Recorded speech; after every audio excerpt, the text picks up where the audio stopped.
Welkom by die Boerpot Potgooi reeks, waar ons fokus op die besigheid van landbou. Moenie vergeet om na ons ander potgooi reeks genaamd Klipkouers te luister, waar ons fokus op Afrikaanse SME's en hulle suksesverhale reg oor die wêreld.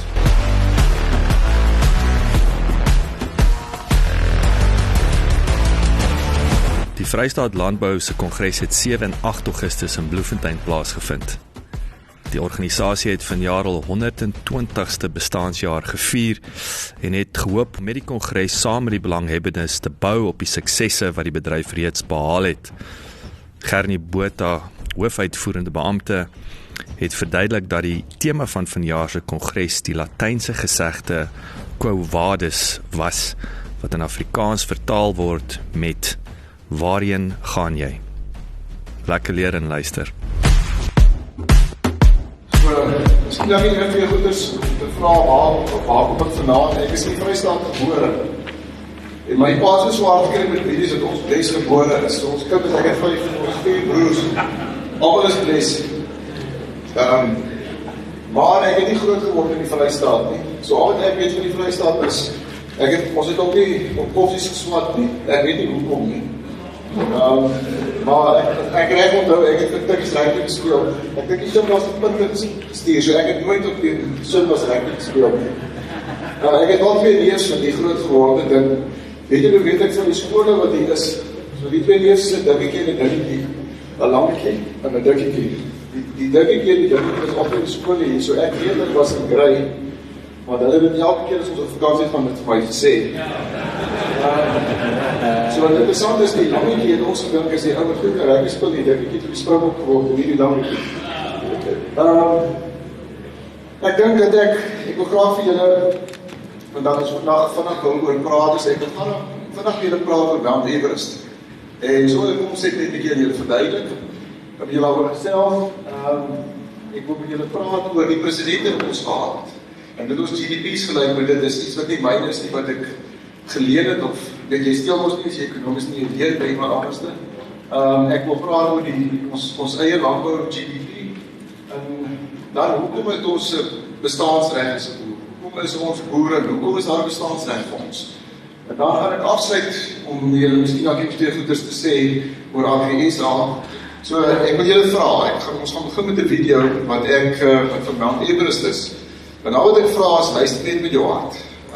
Kyk net anderste daarna, as net om te sit en luister en net nog iets te sien.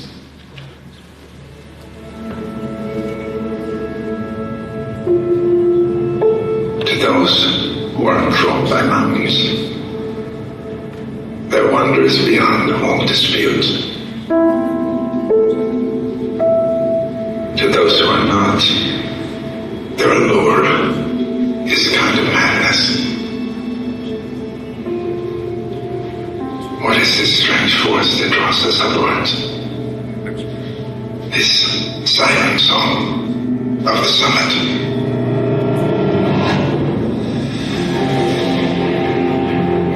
Mountains are so much more than a challenge or an adversary to be overcome. At height, you can be taken right to the brink.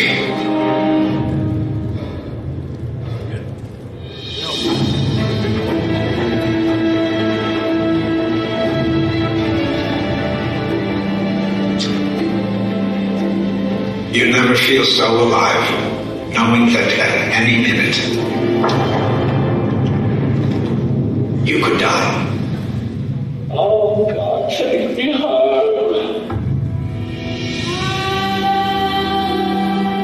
So that you went the time.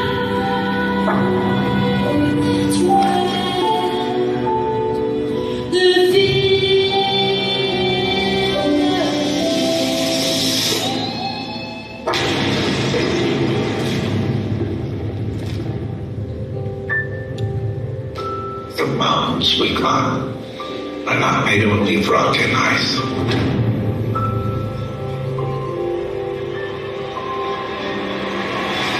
But also of dreams and desire.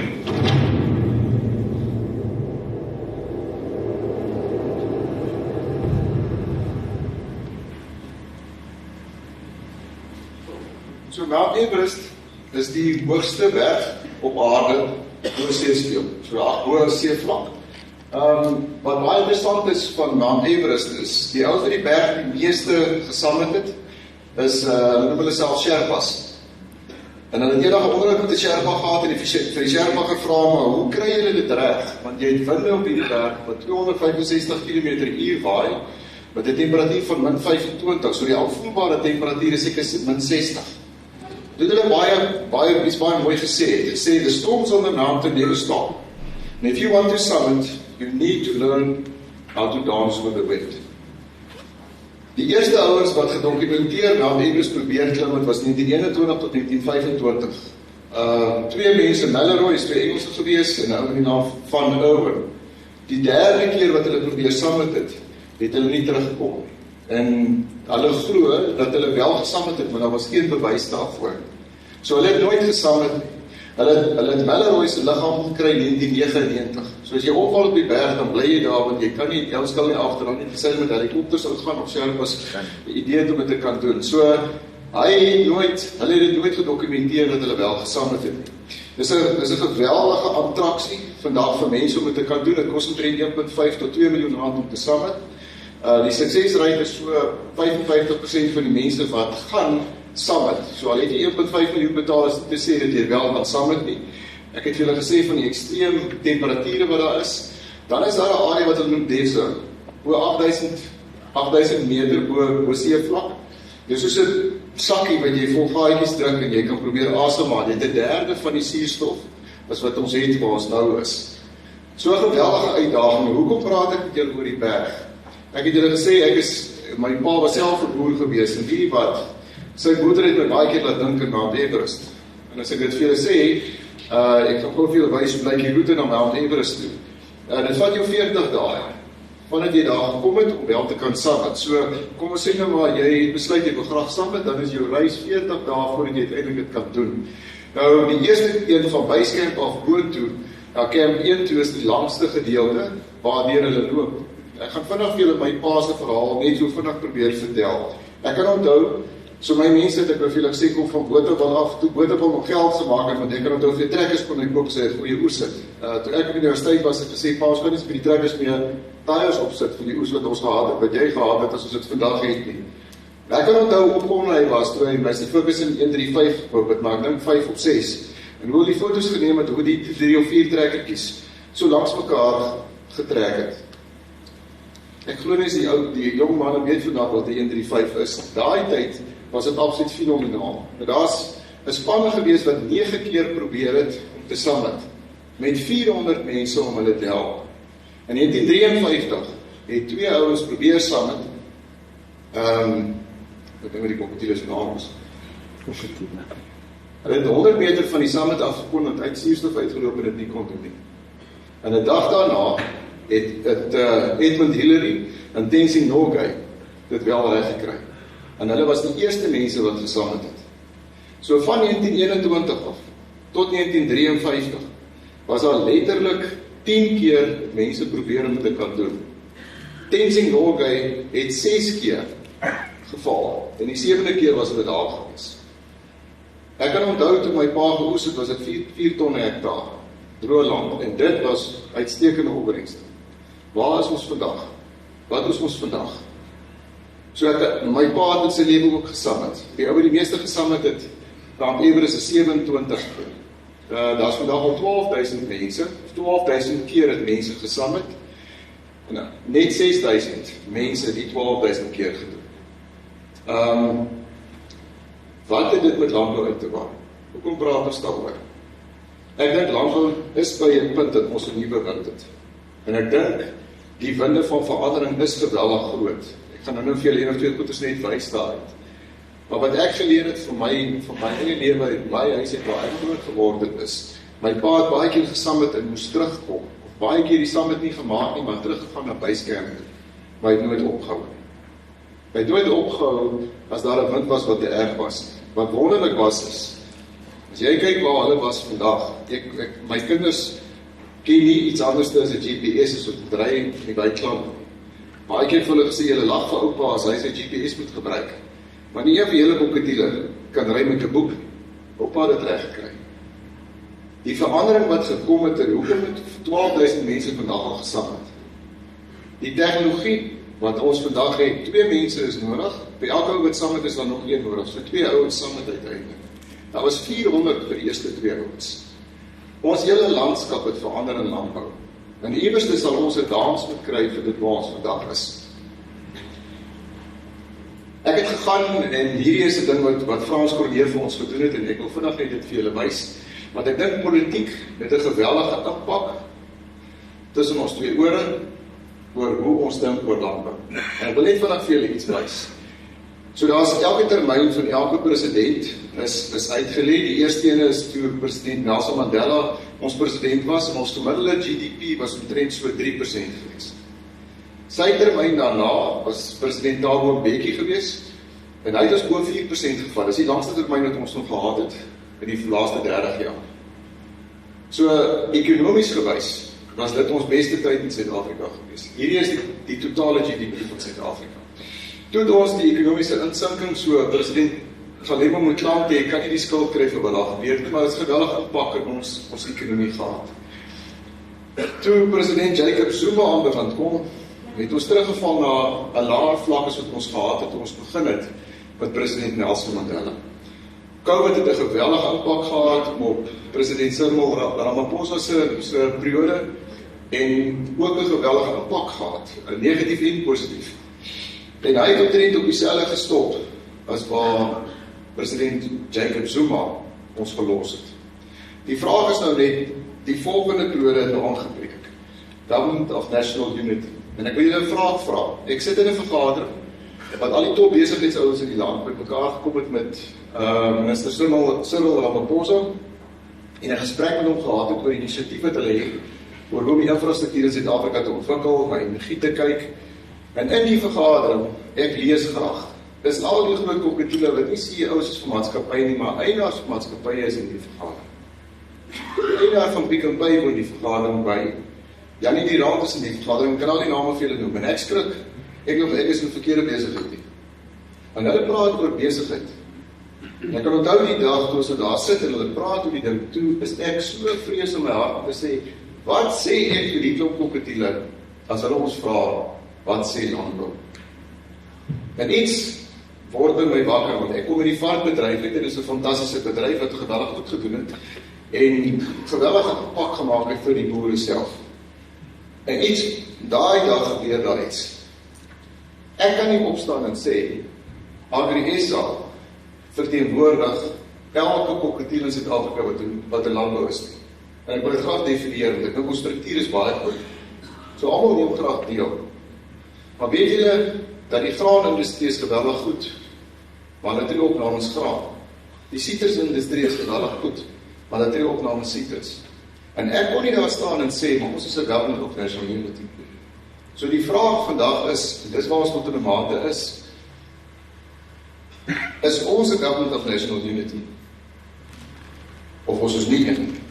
Dan gaan ons wag totdat die volgende government of national unity vir ons as landbouers sê wat om te maak. Nou ek het nie daarna gaan kyk, want ek dink ek het die antwoord is Johan. Ek het 'n klein gedeelte in my lewe geboer, so ek is nie meer 'n boer nie. So ek wil eers 'n vraag voor ek met die volgende skyfie oorgaan. As julle nou na hierdie prosedure kyk wie die kokketiele wat almal vir ons geregeer het.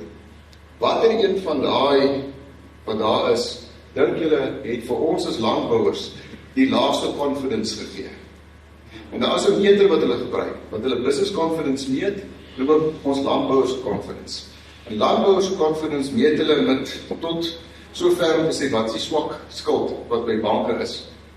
Wat is die omset? Hoeveel voer ons uit? So dit is baie goed en baie akkuraat.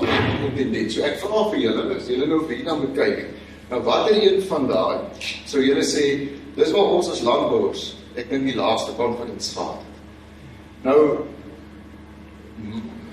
my persoonlike een sou sê, ek dink die periode van 8 jaar is miskien daar een waar ons die minste gehad het. Al wat ek hier gedoen het is, ek het die confidence gevat, die meter, en ek het die landbou ene is geel, en die groen ene is die consumer, die verbruikers confidence. Ons confidence was nie hoogste gewees. toe ons vir Jacob Zuma gehad het. Wat interessant was, sien jy dat daar is 4 bubbels. As ons confidence geweldig hoog is die consumers confidence geweldig laag. Ek praat baie oor wat Frans nog gesê het van die 2 pole. Die hoogste confidence wat ons nog gehad het, was gewees toe ons COVID gehad het. Nou ek was daai tyd op 'n vark gewees toe ons COVID gehad het. Ek is nou nog nie met daai wat dink ek amptelik enig gewees. Toe ons COVID gehad het. En ek kan onthou die eerste vergadering wat ons met die minister gehad het. Was our grootste krisis gewees. Ons het nie toegang gehad vir 60% van die population in Suid-Afrika. En ons moes 'n meganisme vind om daai toegang oop te maak. Ons was, ek weet nie of julle weet, in die eerste gedeelte van COVID was ons nie gereken as essential nie. So wat het daar gebeur? Hoe is dit moontlik dat jy besigheid op sy laagste confidence kan hê en landbou op sy hoogste? Daar het iemand my value gegee. Want iemand het vir my gesê, as 'n landbouer, ek waardeer dit wat jy doen en ek sien dat dit geweldig belangrik is. So dis een ding wat ons moet verstaan. Dis ver verby president. Dis ver verby 'n politieke konsep. Dit gaan daaroor, dit is of ek wettiglik die reg het om te bestaan as 'n landbouer, as 'n boer. Daar het nog 'n ding gebeur in daai tyd. Die feit dat 2 van mekaar af weg beweeg het, is miskien ook al van Frans op betaal het, en ewe skielik het daar 'n prysdifferensiaal gebeur, met prys baie hoog gekom het, want ons was in 'n periode gewees wat jy 'n skaarsheid gekry het van 'n produk, en logistiek het dit baie moeilik gemaak, so om byvoorbeeld in te voer, ons kon nie invoerprodukte kry nie, maar sien julle dat dit nie in landbou nie bo gebeur nie, dit het by die consumer gebeur, ons is consumers, maar ek sou nou dink, as ek daarna kyk, sou gesê het, as 'n boer, maar dit is seker een van die moeilikste tye gewees wat daar was, dis nie by die indeksprys. So is ons anderste, ja ons is. In hierdie video wat hy gesê is, that sure madness, as jy ouers wat hou van die berg.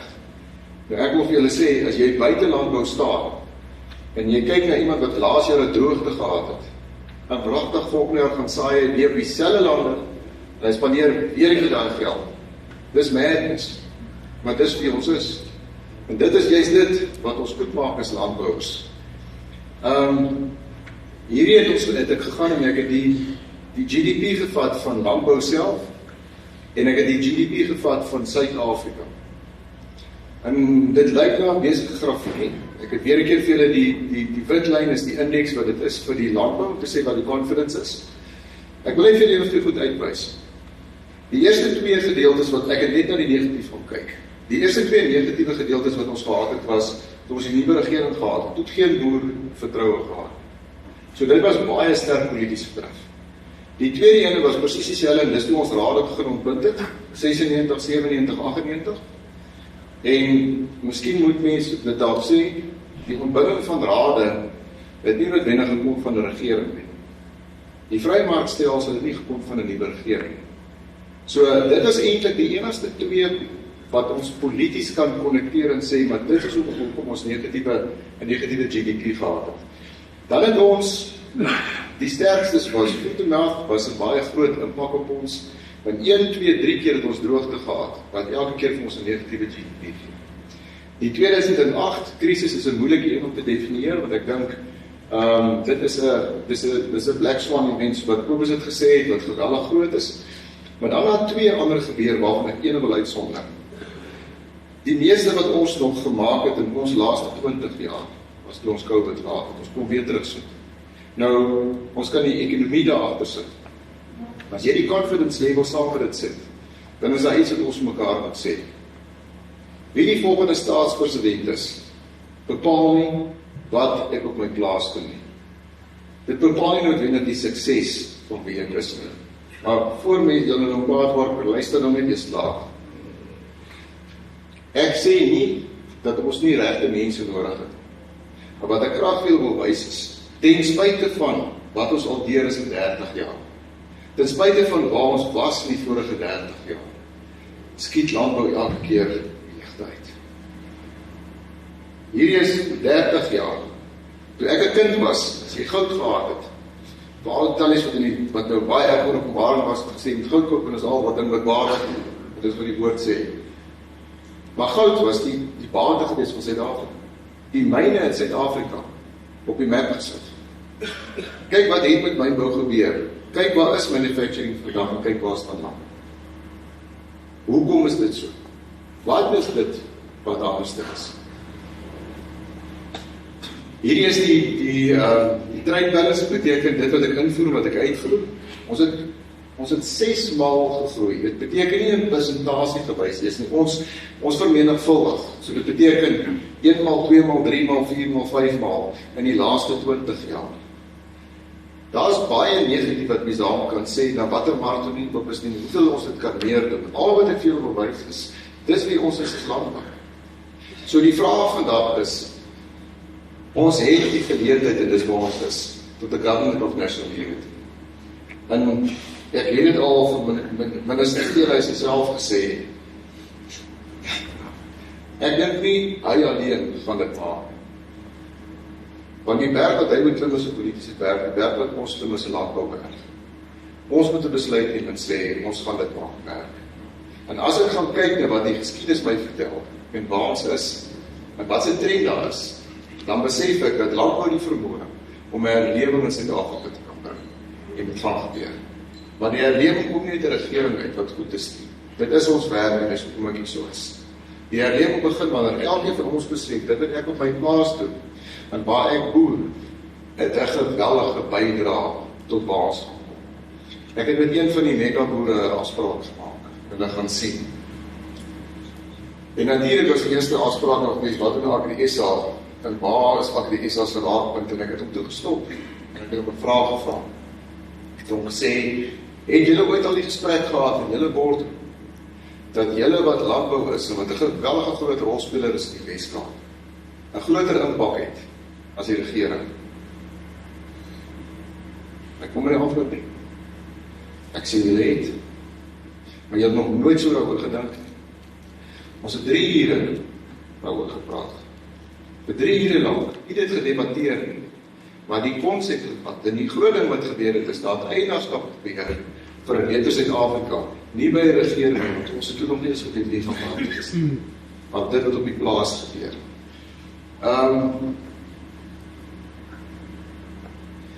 Hoekom bestaan ons?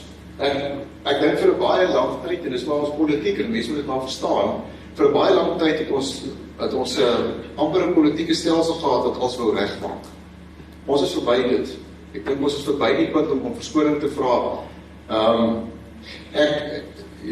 Ons is verby daai punt om dit te kan doen. Ons is nou by 'n punt om te sê, maar weet jy wat, daar waar ons nou is, vorentoe gaan dit ons 'n baie groot impak. En ek het 'n baie groot rol speel in Suid-Afrika. Hoekom bestaan ons? Nou die wêreldpopulasie, volgens die Wêreldbank, die vrou, ek kan nie nou wie die was nie, United Nations. Ons gaan 10 miljoen mense wees in 2050. Ons is nou net oor die 8 biljoen mense, of miljard, dat is ons nie biljoen in Afrikaans nie. Wat se impak gaan dit hê?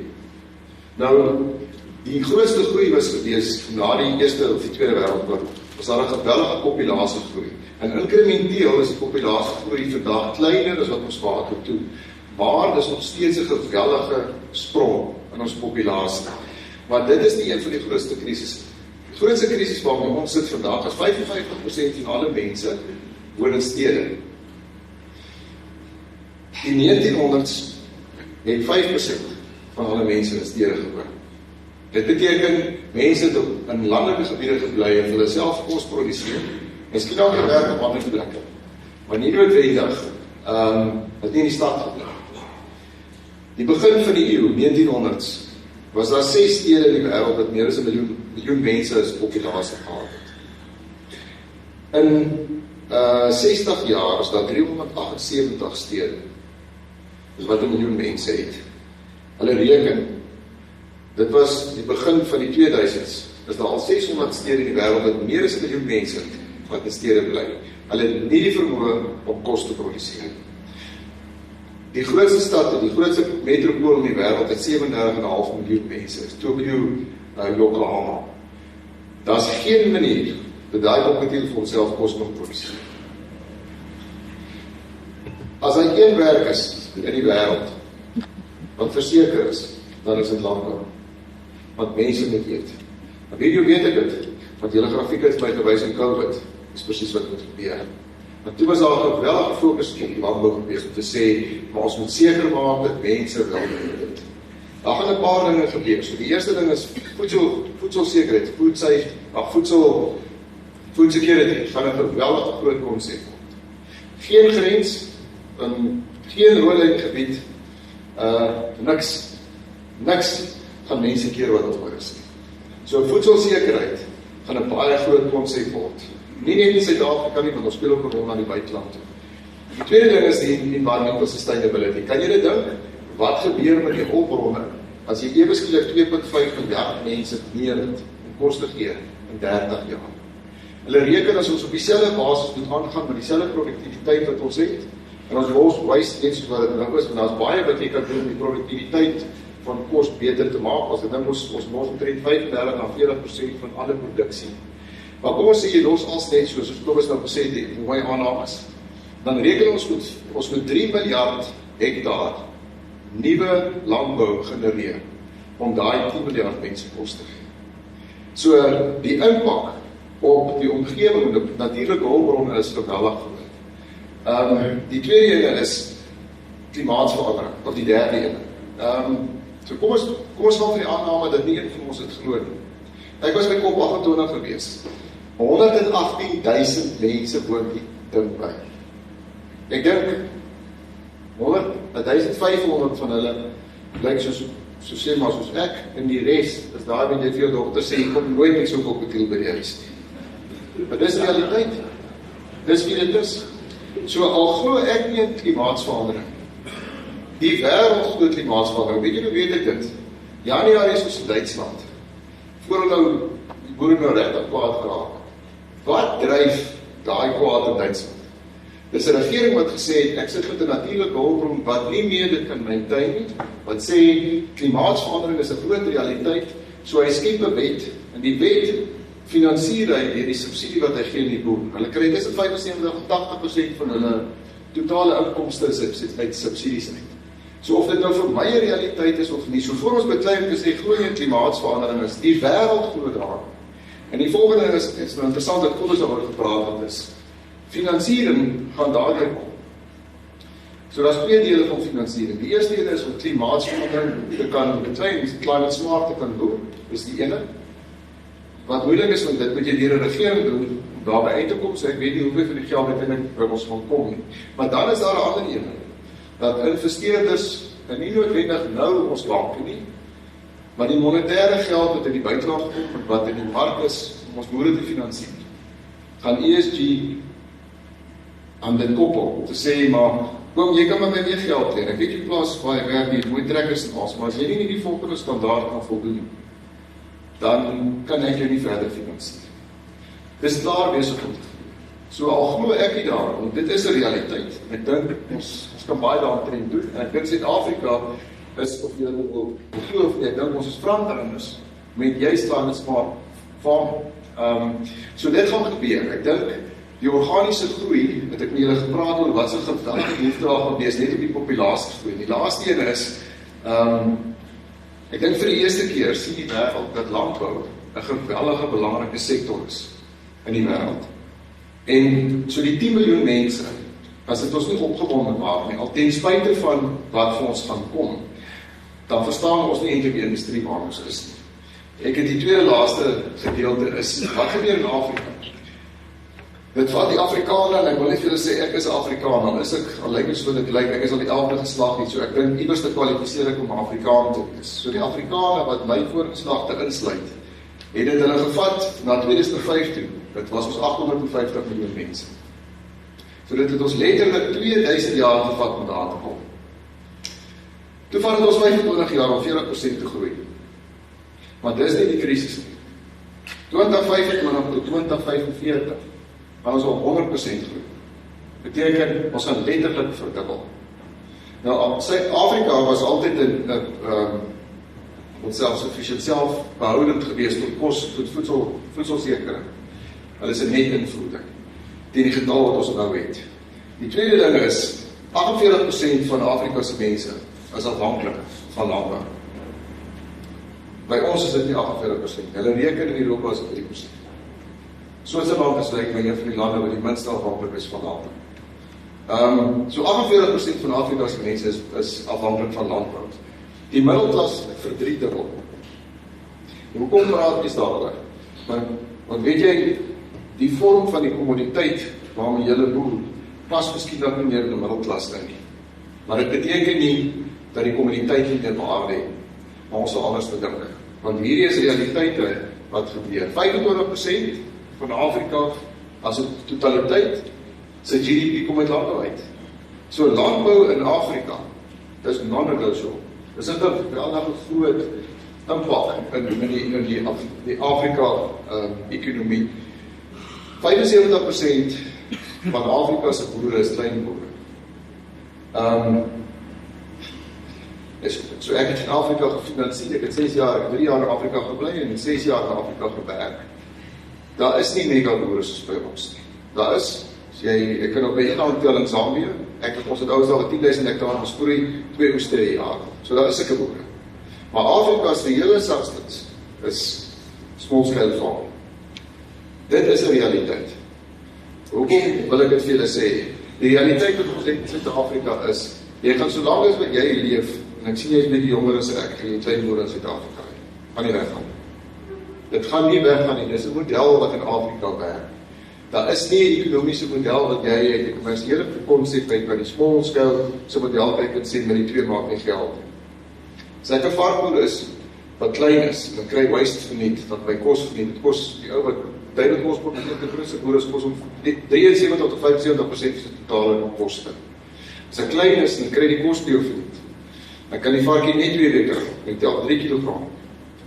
Ek kry 3 keer die prys, as ek dit slag informeel, as wat duidelik vir sy varkie kry, as ek daar 12 plan. Is daar nie bereidte vir so, hulle bestaan. So ek dink die debat is, jy is so 'n klein boer, die debat is, dit is Afrika, dis hoe Afrika lyk. Een laaste oor Afrika is, Afrika se gemiddelde ouderdom is 18.8 jaar oud. Beteken 50% van Afrika se populasie is onder 20 jaar oud. Ek gaan weer vir julle sê, 50% van Afrika se populasie is onder 18 jaar oud. Hoekom praat ons oor dit? Hoekom sou ek as Agri-SA daaroor praat? Ons het met minister Steenhuis gister 'n gesprek gehad oor baie van die goedes wat julle ook vra, biosekuriteit was 'n groot ding. En een van die punte wat ons opgehaal het, is om te sê, maar voedselsekerheid in Afrika, sal ons as leiers moet opstaan. As ons dit nie doen nie, geen grenskering. Geen grens van die ons in Botswana uitkeer nie, hulle het nie die resources wat ons het. Want dis 'n geweldige geleentheid. Dis 'n geweldige geleentheid wat ons as Suid-Afrikaanse boere het. Die laaste een. So, ek dink, julle is 120 jaar, ons op 120 jaar, Agri-SA is 120 jaar oud. En toe het hulle gesoos met 3 dinge doen met die boere. So dis direk dit wat hulle daai tyd besluit het, en dis eintlik fantasties. Die eerste een het gesê, ons moet beskerm, ons moet die Suid-Afrikaanse boere beskerm. Die tweede ding is, ons moet die Suid-Afrikaanse boere promote. Dis iets wat Frans ook baie sterk voel, en ons voel ook baie sterk oor. Ek dink nie, ons kry erkenning as boere vir dit wat ons doen. En dan meer my reg verstaan, ek praat nie van 'n arrogansie. Ek sê ek my dankie dat jy vandag geëet het. Dis nie waar dit gaan. Maar erken my net in die rol wat ek in Suid-Afrika speel. So dit was die 2 konsepte waarmee hulle gewerk het. Sê, dit is die bestaansreg van Agri-SA, toe dit begin. Nou, ons het teruggegaan en gesê, ek dink vir baie lang tyd, is ons bang om te sê dat ons wins maak. Nou, geen besigheid wat ek in die bank leer ken, wat nie wins maak, het bestaan vandag nie. So ons hoef nie skaam te wees vir die feit dat ons wel 'n wins maak. En enigiets wat jy in landbou doen, as dit nie profitable is nie, kan jy maar stop. Want ek kan jou sê, gaan oor 5 jaar nie meer daar wees. So, wat is ons missie by Agri-SA? Seker te maak dat ons boere nog steeds profitable is. Die tweede ding is om te sê dat ons 'n responsibility het. Ek wil terugkom na ESG, dit beteken Environmental Sustainable Governance. Dis maar 'n manier om, hulle het 17 sustainable goals uitgedink wat wonderlik is hoe om ons planeet te beskerm. En ESG is 'n manier om dit te kan meet en wat hulle in finansiering inbring. Weet julle dat ons doen dit al klaar? Ons is al klaar besig daarmee, ons mededelief moet doen. So, selfs dit maak dat ons as Suid-Afrikaanse boere klaar kan opstaan en sê, maar weet jy, ons is klaar besig daar. Ons het in die varkbedryf 'n studie gedoen met 'n benchmarking was. 75% van die top benchmarking in die wêreld op die varkbedryf het die Suid-Afrikaanse varkboere alreeds deur Bok 360. Ons kan, want ons het fantastiese produkte. Die derde een is wat ons vir onsself gesê het is, ons is Agri-SA, wat ons so werk en so in die media wees, dat daar 'n waarde is vir mense as hulle na landbou kyk. So ons het een doelstelling, om landbou nasionale bate te maak. Sal dit nie 'n dag en 'n half wees, as iemand in 'n township opstaan om te sê, julle moet ons boere beskerm, want dis hulle wat vir ons kos produseer. Dit help nie om ja, staan weer op nie, want hy kom met georganiseerde landbou uit. Hy defend homself. En ons moet by 'n punt kom, dat daar waarde is wat terugkom te sê, ons sien die waarde wat we willen doen. Ek wil afsluit, deur die quote te vat, ek wil sommer vir julle lees. The challenge in agriculture will always be with us. Be strong and courageous, and we will conquer. Let's dance in faith with the wind of change. Kom ons boer. Ek dink, daar gaan nog geweldig baie uitdagings kom. Ek dink meer as in my plaasgebied. Baie meer. Ek wil julle sê hoe ek as die omgang gedink het. Ek kan onthou hoe negatief ek geword het. As my pa vir my gesê, ek kry julle jammer. Eers want julle tyd is moeilik. Dit was baie makliker in ons tyd. Tot 'n dag het ek vir hom gesê, pa, weet jy, dis nou my tyd. Jy help my nie as jy so brand. Sê eerder vir my. Ek sien jy kan. Vir die tyd waarin jy leef, gaan jy een van die bestes wees. Ek wil afsluit weer vir julle te sê, weet jy hoe bring jy die consumer en die boer tot in 'n mate by mekaar? Hierdie vet wat ons gaan haal, is wonderlik. En ek dink daar's geweldig baie op omset om te doen. Is die feit hoe ons praat. So ek het 2 kinders wat oorsee bly, albei is getroud. Hulle albei wil graag terugkom. Dan kan jy sê hoekom? Omdat ek doelbewus nooit vir hulle vertel het, en gesê hoe sleg Suid-Afrika is. Ek het nooit daaroor verder gepraat. As ons jong mense wil teruggee, dan leer dit by ons ouer mense. Hoe praat om Jaapie oor Suid-Afrika, oor die geleentheid wat daar is? Hoe praat ons ouers oor die geleentheid wat daar is? Dis wat ons jong boere nodig het. Hulle het ook 'n merknaam om op te kom. Hulle everes is daar voor. Maar die vraag is net, het ons hierdie jong oukies ook gegee, hierdie manier hoe ons praat. Ek gaan klaarmaak vir julle te sê, weet jy, ek het baie word. Weet jy hoekom? Ek het 'n paar gehad wat baie op gepraat het. Ek kan onthou as 'n kind, as ons sit en bid in die aand, en het 'n droogte gehad, of jy haal het op 1 jaar gestaan, ouders, hy het nie eers, nog nie eers by die versekering uitgekom. Ek kan onthou, hoe sy trane gedruk het op die tafel. Maar hy nooit sy hoop verloor. So, het ons goeie boere, ons het wêreldklas boere. Dit is van die min mense wat kan min meer in die buiteland, ons voer 50% uit. Hulle kry 80% subsidie. Julle kry nie subsidie, ons gee hulle op hulle neus in hulle eie land. Dit is absoluut briljant. Maar wat wel briljant is die geloof wat ons het om woorde weer 'n keer te kan sê. As jy 'n toffie kan toemaak, dan verkoop jy die toffies nie, loop. Jy maak nie 'n blaas nie. Dis hoekom ons hier so is. So ek wil vir julle sê van Agri-SA se kant af. Ons het ook 'n gedeelte om te speel, om te doen. Ek dink daar's geweldig baie werk. Agri-SA bestaan net omdat dit op 'n grondvlak is. As dit nie 'n boerevereniging werk, gaan Agri-SA nie werk. Want dan ek nie meer 'n storie om te vertel. Dan het ek nie meer die reg om namens van jou te kan praat. En dis waar ons begin. So die institusionele kennis wat ons het, die institusionele struktuur wat ons in Agri-SA het hulle 120 jaar teruggebou. Ons moet anders dink om ons jong mense betrokke te kry binne dit. Maar ek wil vir julle vra, as ons met ons jong mense praat ook oop, wys vir hulle nuwe geleentheid. Daar is nie 'n beter plek in die wêreld om te wees nie. Daar's nie 'n plek wat meer geleentheid is nie. Ek wens ek kan die Europese boere vir julle bring, dat julle vertel hoe sukkel hulle om te boer, en die regering het gesê dit moet ophou. Ons het 'n fenominale geleentheid. Die Government of National Unity is ons. En dit is nie 'n politieke party nie. Daai party se naam is Agriculture South Africa. Dit is wie ons is. Baie dankie.